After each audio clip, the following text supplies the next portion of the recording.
Hey,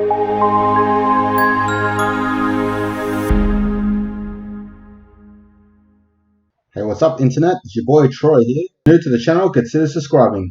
We'll get straight into the Money in the Bank results. There's only one match in the kickoff show, and that was the returning Jeff Hardy up against the Swiss Cyborg Cesaro. It was a solid match with Jeff Hardy getting the victory over the Swiss Cyborg Cesaro. Jeff Hardy will now get in a feud with Sheamus, as they've been talking smack between each other the last few weeks, and I could see them versing each other at the next pay-per-view Backlash. Next up, we had the start of the pay-per-view, which was the SmackDown Tag Team titles.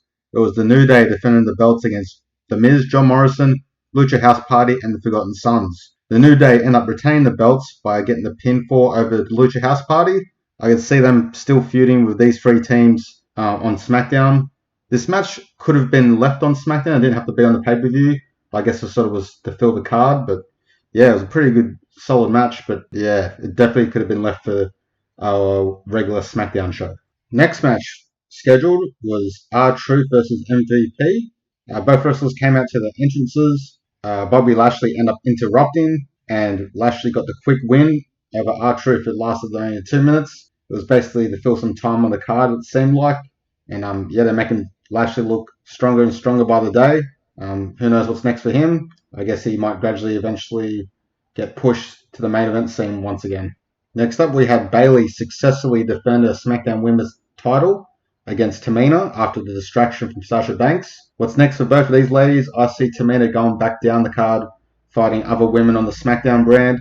As for Bayley, I could see her maybe entering more feuds with the upper echelon faces of SmackDown, whether it's Lacey Evans or Carmella.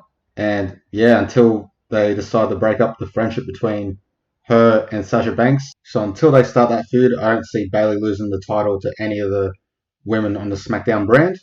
Next up was the Universal Championship match. Braun Strowman defended the belt against Bray Wyatt. Braun Strowman came out as the victor. There was a few shenanigans in the match. You had Bray Wyatt's puppets at ringside. You also had Braun Strowman playing mind games with Bray, rocking the black sheep mask, pretending he was going to join back over with the Wyatt family. After the distraction of that, Braun Strowman was able to finish him off with his power slam and get the 1-2-3. I see this feud going on to the point where Bray Wyatt will turn back into The Fiend, and then The Fiend will capture the title in the next month or two. But until then, yeah, Braun Strowman will enjoy his first reign as Universal Champion. Next, we had the WWE Championship match. Drew McIntyre defending the title against Seth Rollins. This match was the best match of the night. You don't really count the main event because of the whole cinematic experience, but as for actual pure wrestling, this was the best match of the night. This is Drew McIntyre's best match in months. Nothing too fancy with this match, just Drew McIntyre winning cleanly. And the most bizarre thing about the match was the aftermath, where Drew McIntyre and Seth Rollins shook hands. Does that mean Seth Rollins is going to go back to face? Is he going to stay heel? Is he going to have the rumored feud with Edge that everyone's been talking about? I guess we'll find out on this week's edition of Raw. Then finally, the main event experience itself. The two ladder matches go on simultaneously. Men and women's Money in the Bank ladder matches. The 6 women started in the reception lobby. The 6 men started in the gym. I'll break down the highlights. So the first thing I'll go over is the random cameos. You had Brother Love in the bathroom. You had Doink the Clown randomly behind the lounge. You had the Undertaker coffin to scare AJ Styles. You had Mr. People Power himself, John Laurinaitis, in the catering, as well as Paul Heyman in the catering. And you also have Vince McMahon in his office with a bunch of dinosaur bones, as well as Stephanie McMahon doing an appearance in the conference room. You had a food fight with all the wrestlers. You had AJ Styles and Daniel Bryan having to clean up Vince McMahon's office. You had John Laurinaitis and Paul Heyman copping food in the face, with like big plates of meat, basically. You had Ray getting squashed between Nia Jax and Otis in a good old sandwich. Then you even had at one point Shayna Baszler choking out Ray. And as well as Carmella using a picture frame of herself and smashing it over Dana Brooke's face. And in the end, you had Asuka winning the women's Money in the Bank ladder match after she had to kick King Corbin off the ladder.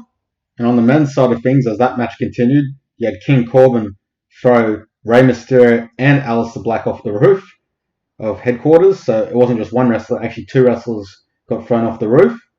And that match ended with AJ Styles and King Corbin on the top of the ladder, both with the briefcase in hand. Elias made a cameo and smashed King Corbin in the back with a guitar.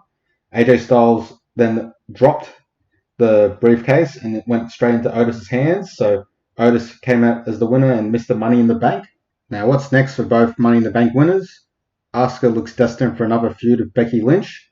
And with Becky Lynch taking on a role in the new Marvel movie, I can very much see Asuka being the one to dethrone Becky the Man Lynch. As for Otis, beforehand in a in-character interview, he said he didn't want to go for any of the world titles. He wanted to go for the tag titles with his tag team partner Tucker of Heavy Machinery, which does make sense because Otis is not ready for the world title scene.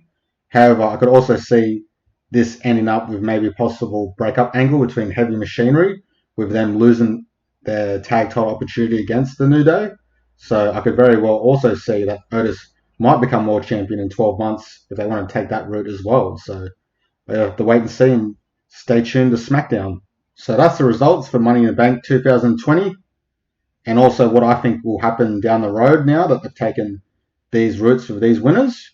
Hope you enjoyed this video, guys. So give it a like, give it a share, comment, subscribe. Until the next video. Peace out.